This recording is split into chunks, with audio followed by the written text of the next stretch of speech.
So the campaign has already gotten your mail for the day. Oh, they're getting so much mail. When I came, Republican presidential candidate Donald Trump is showing us the mail he's been receiving from supporters around the country at the lavish Trump Tower in New York City. And those are real letters. Those are not corporate letters. Those are not letters from Exxon. these are handwritten. Those are not letters from General Motors. Those are letters from people. His corporate headquarters and opulent penthouse are high in the sky here. But his campaign for the nation's highest office is run from a sparse fifth-floor space on a shoestring budget with the simple guiding philosophy, let Trump be Trump. And on this day, he seems to be happy with the results. You see the polls came out, right?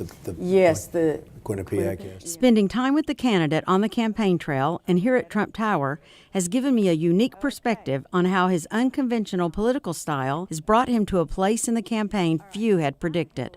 Do you feel like you're at an inflection point right now in your campaign? Well, we're getting such good polls, and they call it the summer of Trump. That's not me, that's everybody saying it. And it's been an amazing period of time for me and for politics and for what's going on. And I don't even know if it's me necessarily. It's a movement. People are tired of incompetence. They're tired of these incompetent politicians. And there's just been a tremendous surge, and they call it a surge. And if you look at the different polls, it came out 29%, 28%, 40%. The Gravis poll has 40% for Trump. And that's with 17 people in a race. So 40% when you have 17 people is a lot. Right. So there's a tremendous movement going on, and I think a lot has to do with the incompetence of politicians and the government doing so poorly. Well, the reason I ask if you're at an inflection point, because to put it in your pageant parlance, you know, I mean, it's kind of been, it's not a summer fling, clearly, your polls show that, but you're maybe going from the swimsuit competition to the talent competition, and you're about to introduce your tax plan. You've already done your immigration plan. So do you feel now is the time to show more substance, more meat on what you're going to be doing as a presidential candidate? Well, you know, Monica, I think I've been showing a lot of meat and a lot of substance, but people would like to see it in a plan. And the funny thing is, it's mostly people such as yourself and the writers and the journalists and maybe the pundits that would like to see like a 4-page plan or a 20-page plan or whatever it may be. I don't think the people care. I think they have confidence in me. They know what I do is right. You know, the problem with the plan is that point 1, point 2, then you have to change point 3. I'm talking in real life. Right. And it sort of doesn't work that way. You have to be flexible. You have to move. And as the boxers say, you have to go with the punches. Well, I'm going to do that because the pundits want it. But the truth is I may end up with much better than what I'm projecting because it's all a negotiation. And the people understand that, but the political people don't. In some ways, it will show where your thinking is and what direction you want to lead the country. That is true. If you become elected. So let's talk a little bit about the broad outlines of where you might go. You said you want to simplify the existing tax code, probably. What do you think you might do on corporate taxes? You've complained about corporate inversions. Right, corporate inversion's a huge problem. And, you know, honestly, there's a number of things you can do. You can go to a fair tax, you can go to a flat tax, you can go to a lot of different things. I think the quickest and the easiest is simplification of the existing tax code. But we have some ideas for, I understand the tax code probably as well as anybody that's ever done this because I've lived with it for many years. It's extremely complex. You spend millions of dollars on accountants and lawyers and all of this. You have deductions on top of deductions, and then you have givebacks, and then you have takeaways, and I mean, it's ridiculous what's going on. So simplification is the fastest way and could be the best way. And we'll be announcing it in the not too distant future. But I want to lower corporate taxes. I want to lower the rates. I want to get people to pay fair, but I want to bring taxes down. You know, we're the highest taxed nation in the world, number one, by almost any standard. When you add regulations and all the other things to it, then then there's not even a contest. But I want to bring down taxes. I want to simplify taxes. And we want to have something that's going to give people an incentive to do great things. You know, conservatives are the backbone of the Republican Party. And in the past, you've supported a single-payer system, of a health system, and assault weapons ban, I think, and abortion rights. So how do you get conservatives to trust you now?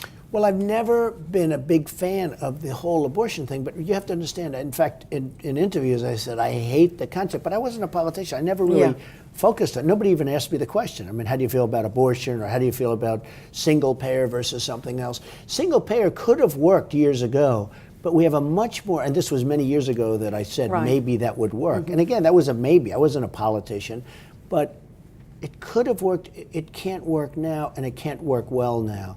The concept that I have for insurance, which I think will be fabulous, because Obamacare is two things. Number one, the premiums are through the roof. The deductibles are ridiculous. You'll never get to use it unless you get hit by a tractor. And the premiums are going up. No, the premiums are through the roof. They're up 40, 50%. Obamacare is a disaster. Not only that, it's costing the country a fortune.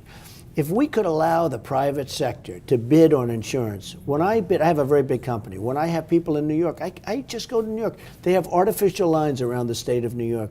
People from Iowa, people from California, people from New Hampshire, people from Connecticut, they can't even bid on my insurance.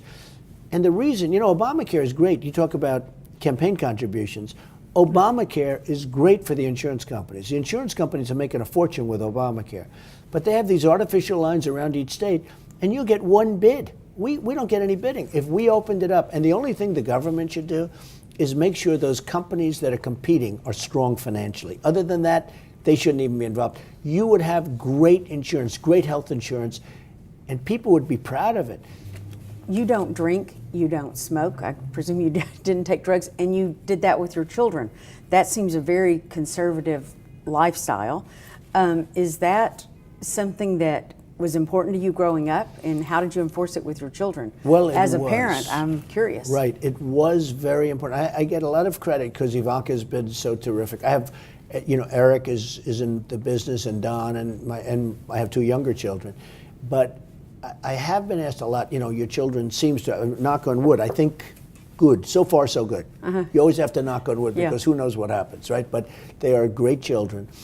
I was always very strong, no drugs, no alcohol, no cigarettes. And I'd say cigarettes because it's a good thing to say. I'd add it. But no drugs, no alcohol, no cigarettes. And I have so many friends of mine that are really smart guys, people that you report on. They come and they say, what do you think, what do you think?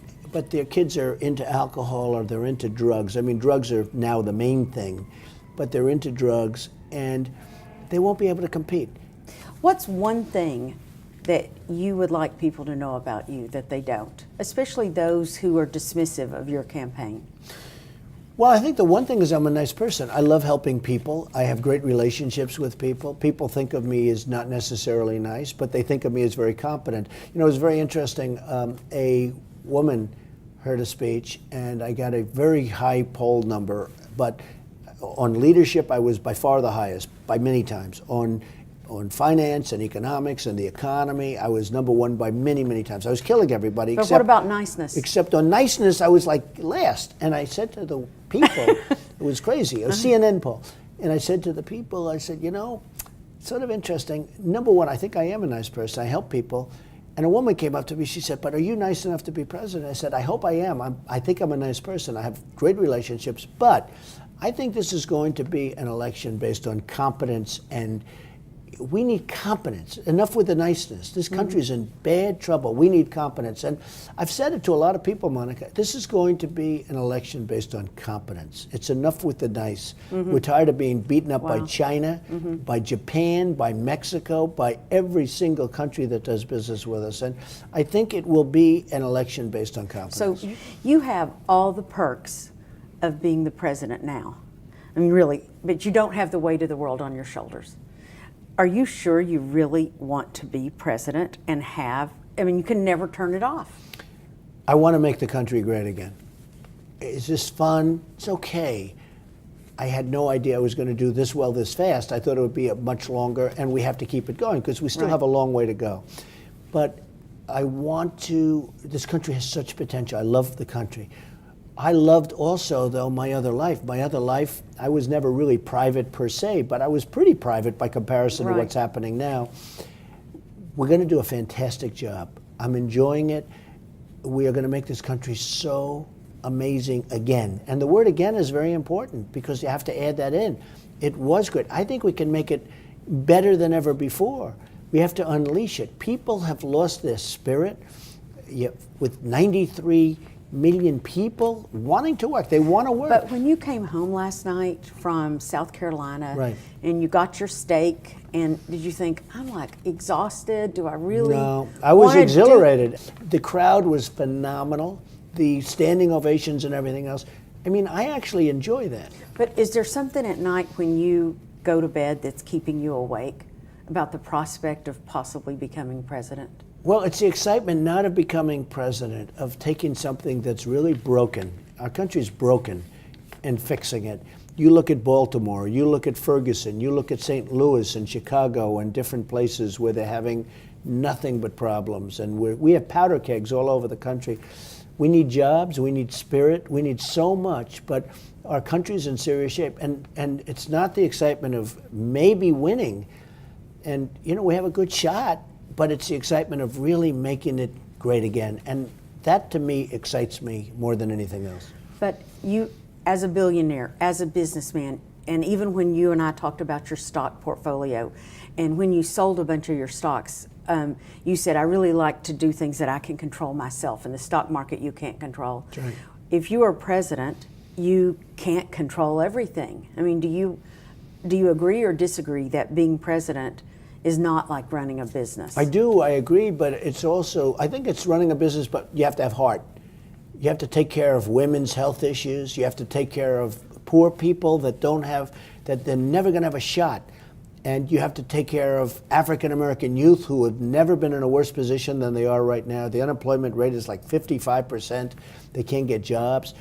I think that we actually do have a lot of control. I'm not saying you control everything, you don't.